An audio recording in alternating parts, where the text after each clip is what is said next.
Mon élève m'a surprise en train de tromper mon mari avec son professeur de mathématiques. Voici une histoire d'infidélité. C'était un après-midi ordinaire à l'école, et j'étais occupée à préparer mes cours pour la semaine. En tant que professeur de mathématiques, j'essayais toujours de motiver mes élèves à apprendre et à réussir dans la matière. Mais il y avait un élève en particulier qui m'intriguait toujours. Lucas. Il n'était pas le meilleur élève de la classe, loin de là. En fait, ses notes étaient systématiquement basses, et il montrait souvent peu d'intérêt pour les cours. Cependant, il y avait quelque chose en lui qui attirait mon attention. Peut-être était-ce son attitude défiante, ou l'étincelle d'intelligence dans ses yeux, mais je sentais qu'il y avait plus en lui que ce que ses notes reflétaient. Ce jour-là, alors que j'étais dans la salle des professeurs en train de corriger des examens, j'ai senti une présence à côté de moi. En me retournant, j'ai vu Lucas qui me regardait avec une expression indescriptible sur le visage. Instinctivement, j'ai senti un frisson me parcourir le dos. « Je peux t'aider, Lucas ?» lui ai-je demandé en essayant de garder mon calme. Sans dire un mot, il m'a tendu une enveloppe et a quitté rapidement la pièce. Curieuse, j'ai ouvert l'enveloppe et j'ai trouvé à l'intérieur une série de photos compromettantes. Pierre, le professeur de mathématiques, et moi dans des moments intimes qui n'auraient jamais dû être capturés par une caméra. Mon cœur s'est accéléré en réalisant ce que Lucas avait entre les mains. Il m'avait surprise en train de tromper mon mari avec un autre homme, et maintenant il avait les preuves pour le prouver. En un instant, mon monde s'est écroulé autour de moi, et je me suis retrouvée prise dans un réseau de mensonges et de secrets qui menaçaient de détruire tout ce que je connaissais et aimais. Ce simple échange de regards avait tout changé, et je savais que je devais trouver un moyen d'affronter les conséquences avant qu'il ne soit trop tard. Avec les photos en main, Lucas avait le pouvoir de détruire ma vie en un clin d'œil. J'étais prise dans un jeu dangereux auquel je ne savais pas jouer. L'idée que mon mari puisse découvrir ma liaison me rendait malade de peur, et je savais que je devais trouver un moyen de faire taire Lucas. Dans les jours qui ont suivi la rencontre dans la salle des professeurs, Lucas a commencé à m'envoyer des messages, chacun plus menaçant que le précédent.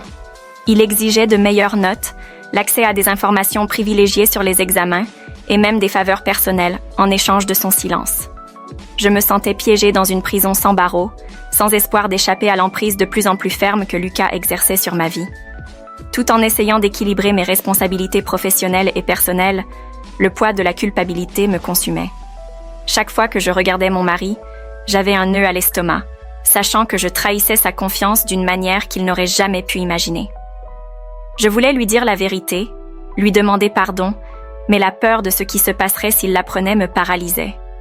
Je me détestais de lui avoir menti, mais je ne voyais pas d'autre choix que de continuer à alimenter les mensonges et les secrets qui menacèrent de nous séparer pour toujours. « Anna, tu es là ?»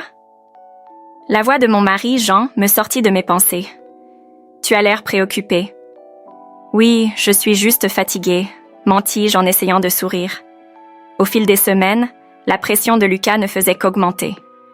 J'atteignais mes limites, ne sachant pas combien de temps je pourrais encore supporter le poids que je portais. Dans un moment de désespoir, j'ai pris la décision de céder aux exigences de Lucas. Je ferais ce qu'il voulait, manipulerais ses résultats d'examen et ferais tout ce qui était nécessaire pour protéger notre secret. C'était une décision qui me honte jusqu'au plus profond de moi, mais je sentais que je n'avais pas le choix. J'étais prête à sacrifier mon intégrité et ma morale pour protéger ce qui restait de ma vie, qui s'effondrait autour de moi. À mesure que mes actions devenaient plus désespérées et que mon sentiment de culpabilité devenait insupportable, je me sentais au bord de l'effondrement émotionnel. Chaque regard furtif dans les couloirs de l'école, chaque message menaçant de Lucas était un rappel constant de la prison dans laquelle je me trouvais. Je vivais un mensonge, une façade soigneusement construite pour cacher la vérité au monde et surtout à moi-même. Mais aussi fort que j'essayais d'échapper à la réalité, elle revenait toujours me hanter, de plus en plus implacable et cruelle. La situation atteignit un point insoutenable lorsque Lucas décida de porter son chantage à un nouveau niveau. Il exigea une rencontre en face à face, menaçant de divulguer les photos compromettantes si je n'obéissais pas. Le cœur battant, je me suis rencontrée avec lui dans un endroit isolé, espérant désespérément trouver un moyen de le convaincre de garder notre secret. « Lucas, s'il te plaît, » suppliai-je, la voix tremblante. « Tu n'as pas besoin de faire ça. Que veux-tu vraiment ?» Lucas sourit, une lueur sinistre dans les yeux. « Ce que je veux te voir souffrir. Je veux que tu comprennes que tu ne t'en tireras pas comme ça. Écoute, je sais que j'ai fait une erreur terrible, mais détruire ma vie ne résoudra rien. Oh, mais ça me fera me sentir beaucoup mieux, répondit-il froidement. Il me révéla son plan avec une clarté effrayante. Il allait montrer les photos à mon mari, lui raconter tout ce qu'il savait et détruire notre vie ensemble. En cet instant, je réalisais que j'étais complètement à la merci de Lucas. Il avait le pouvoir de détruire tout ce qui m'était le plus cher, et il n'y avait rien que je puisse faire pour l'arrêter. Le désespoir s'empara de moi, en réalisant que ma vie était sur le point de s'effondrer sous mes yeux, et je n'avais aucune idée de comment l'empêcher. Avec le cœur lourd, je me suis confrontée à mon mari et lui ai révélé la vérité sur ma liaison avec Pierre. Les mots sont sortis dans un tourbillon d'émotions, mêlés de larmes et de sanglots alors que je confessais mes péchés. Jean resta silencieux. Son visage était un masque de choc et de tristesse alors qu'il traitait mes paroles. « Pourquoi, Anna? Pourquoi as-tu fait ça ?» demanda-t-il finalement, la voix brisée. « Je ne sais pas, Jeanne, » sanglotai-je. « J'étais faible et j'ai fait une terrible erreur. Je suis tellement désolée. S'il te plaît, pardonne-moi. » « J'ai besoin de temps pour réfléchir, » dit-il doucement en se détournant. Je savais que je risquais tout en lui disant la vérité, mais je ne pouvais plus vivre dans le mensonge. Je devais nettoyer ma conscience, même si cela signifiait perdre tout ce que j'aimais. Mon cœur se brisa en voyant la douleur dans les yeux de Jean, sachant que j'étais la cause de toute sa souffrance. La révélation de ma trahison ébranla notre mariage jusqu'au plus profond. Jean était dévasté, incapable de comprendre comment j'avais pu le trahir de cette manière. Il se distança de moi et sa confiance en moi fut détruite à jamais. Je me détestais de lui avoir causé tant de douleur, mais il n'y avait rien que je puisse faire pour réparer les dégâts que j'avais causés. Pendant que nous essayions de reconstruire notre vie ensemble, les blessures de la trahison continuaient à nous tourmenter. Jean luttait pour surmonter sa douleur, tandis que je me noyais dans une mer de culpabilité et de regret. Notre relation ne serait jamais plus la même, et je savais que nous avions un long chemin à parcourir si nous voulions guérir nos blessures. « Jean, » dis-je un soir alors que nous étions assis en silence, « je sais que ça va prendre du temps, mais je suis prête à tout pour nous aider à traverser ça. » Il soupira profondément. « Anna, je vois que tu essaies.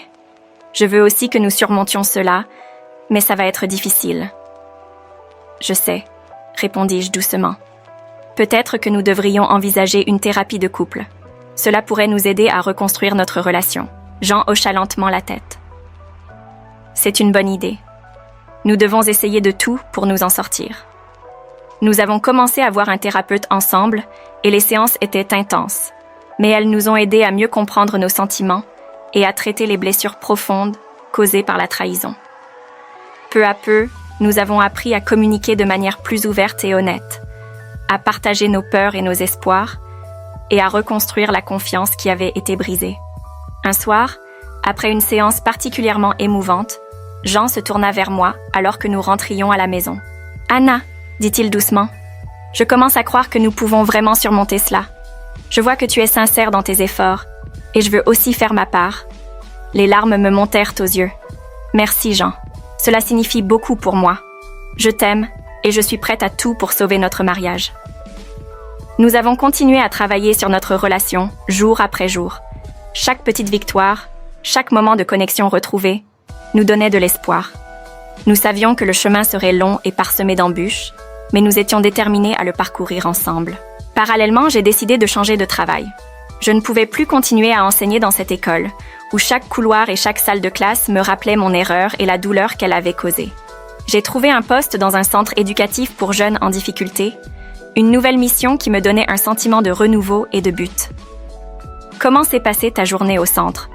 demanda Jean un soir, alors que nous dînions ensemble. « C'était incroyable », répondis-je avec un sourire. « Travailler avec ces jeunes est tellement gratifiant. Je sens que je fais vraiment une différence. » Il hocha la tête, un sourire sur les lèvres. « Je suis heureux pour toi, Anna. Je vois que cela te fait du bien. » Notre vie prenait une nouvelle direction, marquée par des efforts constants pour guérir et se reconstruire. Jean et moi avons continué à suivre des séances de thérapie, et peu à peu, nous avons redécouvert ce qui nous avait rapprochés en premier lieu. Notre amour pour l'autre, notre désir de surmonter les difficultés ensemble, nous ont donné la force de persévérer. Un jour, plusieurs mois après ma confession, Jean m'a pris la main alors que nous nous promenions dans le parc. « Anna, dit-il avec une douceur dans la voix, je ne dirai pas que tout est oublié, mais je veux que tu saches que je te pardonne. Je crois en nous, en notre capacité à reconstruire quelque chose de beau et de fort. » Les larmes de gratitude et de soulagement coulèrent sur mes joues. « Merci Jean. Je te promets que je ferai tout pour mériter à nouveau ta confiance et ton amour. » Nous avons continué notre chemin ensemble, main dans la main, prêts à affronter l'avenir avec une nouvelle détermination. La trahison et la douleur faisaient un beau partie de notre passé, mais elles ne définiraient pas notre avenir. Nous avions appris à nous pardonner, à nous comprendre et à nous aimer de manière plus profonde et plus sincère. Avec le temps, nos blessures ont commencé à se cicatriser et notre relation est devenue plus solide. Nous avons réalisé que même les épreuves les plus difficiles peuvent renforcer les liens d'amour et de confiance, si l'on est prêt à y travailler avec sincérité et dévouement. Notre histoire était un témoignage de la résilience de l'amour véritable, de la capacité à surmonter les épreuves et de la force de la rédemption. Nous savions que nous ne serions plus jamais les mêmes, mais nous étions déterminés à construire un avenir ensemble, plus fort et plus unis que jamais. Et ainsi, malgré les cicatrices laissées par l'infidélité, nous avons trouvé une nouvelle voie, une nouvelle chance de bonheur. Parce qu'au bout du compte, c'est l'amour, la compréhension et le pardon qui nous ont permis de nous retrouver et de reconstruire notre vie ensemble.